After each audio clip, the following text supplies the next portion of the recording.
Isang mapagpalang umaga po sa buhay ng bawat isa. Nandito pa rin po tayo sa Barangay Santo Tomas Peria, Quezon, Nueva Ecija, na kung saan po nagdi-deliver tayo ng libreng ulam sa nakapalo, nakashare, nakalike, nakakomment na may address sa programa po ng libreng ulam. Ganun lang po kasimple guys, kung nais nyo na tumanggap ng libreng ulam, i-share nyo po i-share yung programa ng libreng ulam, i-comment nyo yung address, pindutin mo yung like. Yun lang po ang natin guys, requirements natin.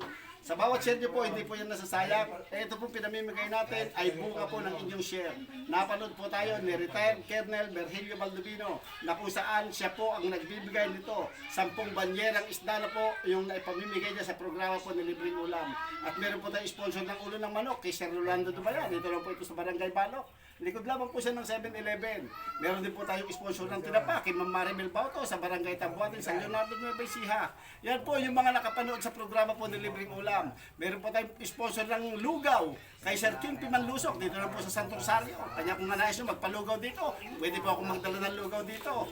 Ano po? At meron po tayong sponsor ng dishwashing liquid, si Sir Alvin De Los Santos. Yan po, yan na po yung mga sponsor po natin na sumusuporta po sa programa ng libreng ulam. Dati po, isa lamang po akong isang hapak na tindera ng isda.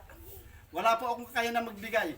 Hinahati ko po yung aking tubo at yung kalahati, yung pang-akin at yung kalahati pinamimigay ko. Ngayon po, nagpadala po ang Panginoon ng mga sponsor. Kaya ngayon, yung kinikita ko, hindi na po nababawasan. At ito po yung mga tatanggap ngayon ng libreng ulam. Ano po ang masasabi niyo ngayon, mga madam, sir? Maraming salamat po. Ayan. Opo, tumanggap po kayo ngayon. Pwede ulit kayong tumanggap sa susunod. Basta patuloy lang po kayo. I-share nyo po i-share yung programa ng libreng ulam. Kulitin nyo po ako sa comment. At una po natin pasalamatan ang ating Panginoon.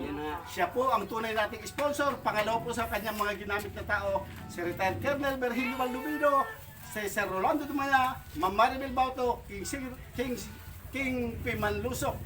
Ayan po, saka si Sir Alvin De Los Santos. Yun lang po. Maraming salamat po. God bless. Bahala.